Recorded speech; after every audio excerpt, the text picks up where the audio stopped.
So ladies and gentlemen, please put your hands together and welcome John Cantor to the stage.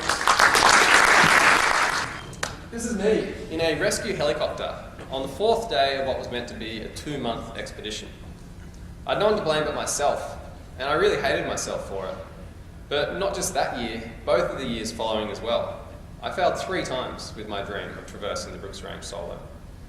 But it were these low points that I clung onto when I needed motivation, because what better motivation could you have than wanting to avoid the toughest points of your life? Is that most people associate the word failure in only a negative sense.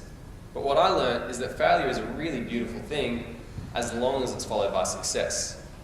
I truly believe that my success was born lying in that helicopter. The expedition entails 1,000 kilometres of hiking and 600 kilometres of paddling and kayak.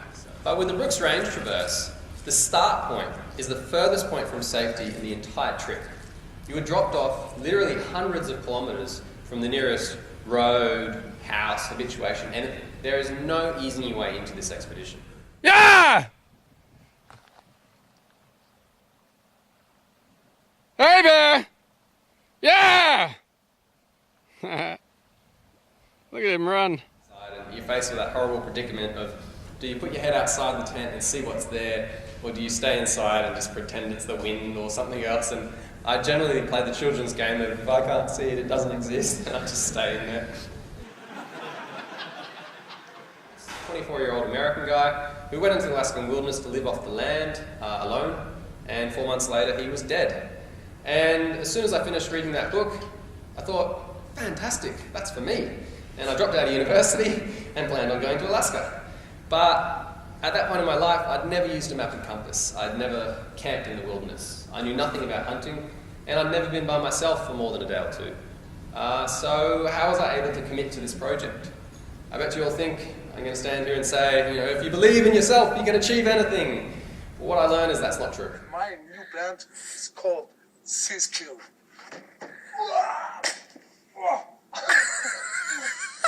For a large part of my life, I was like the ice dude. I had so much confidence and so much self-belief.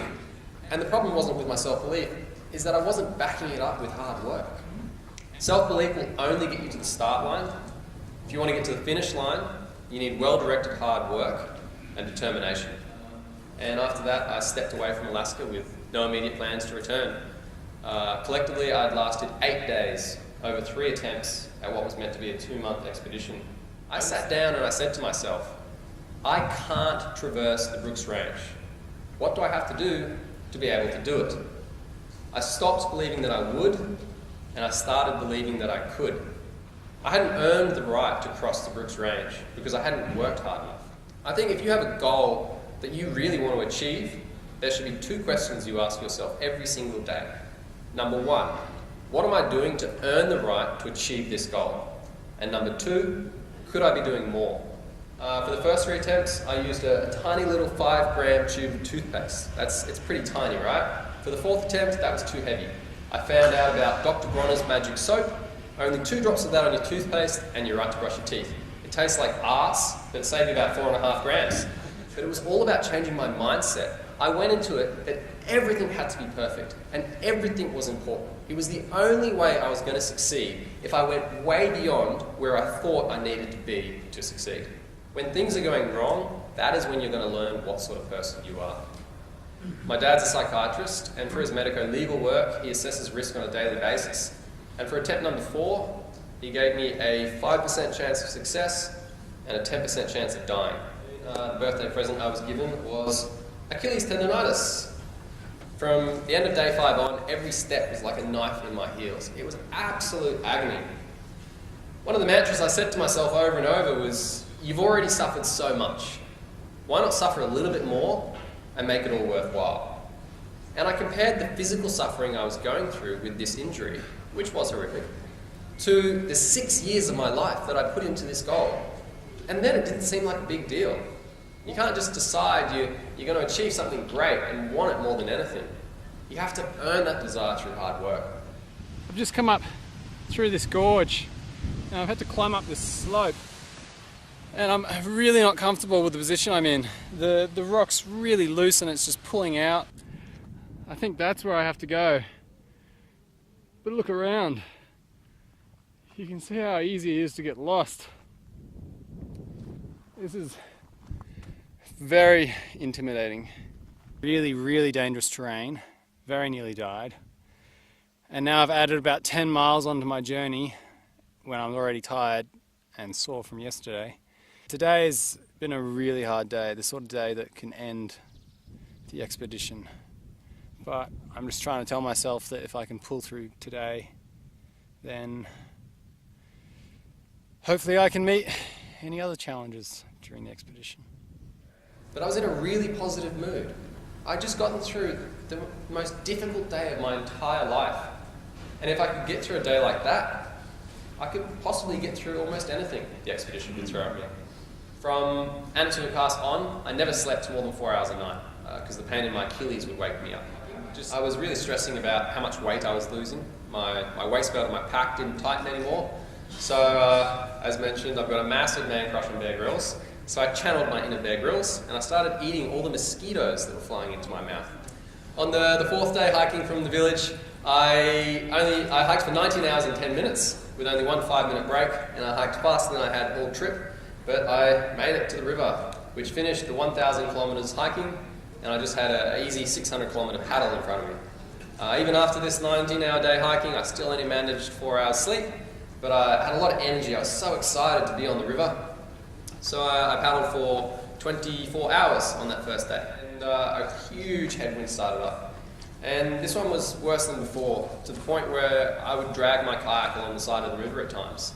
And it was pointless. I was either stumbling on rocks or having my boots stuck in mud. But I was becoming so desperate because I just could not overcome this external factor.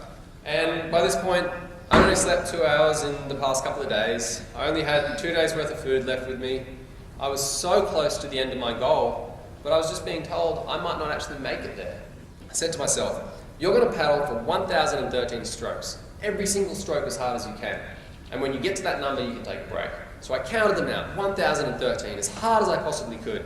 But then when I got to that number, I started screaming at myself that the wind was going to start up at any second. So I said, okay, paddle to that point in the distance, and then you can take a break. So I paddled to that point as hard as I could, every single stroke.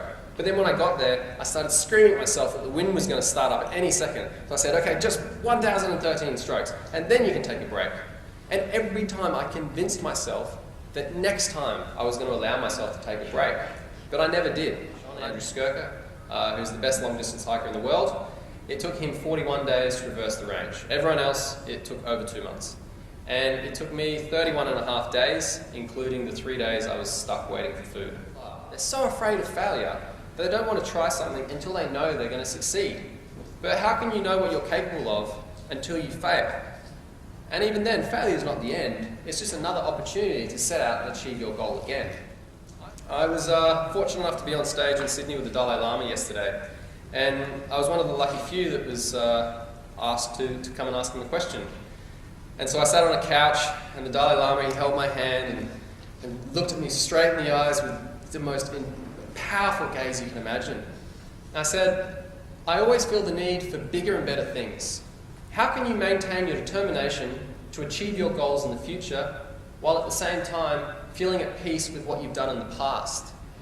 And his answer was long and beautiful. I'm not going to try and recreate what he said because I'm not the Dalai Lama, but essentially he said, through having a combination of a very strong heart and very strong determination. And what I took from that is it's okay to have this drive and this determination to always be achieving more and more, as long as you're doing it for the right reasons. You have to know in your heart that your goals are going to serve you well and you're being true to yourself. Please thank John Cantor.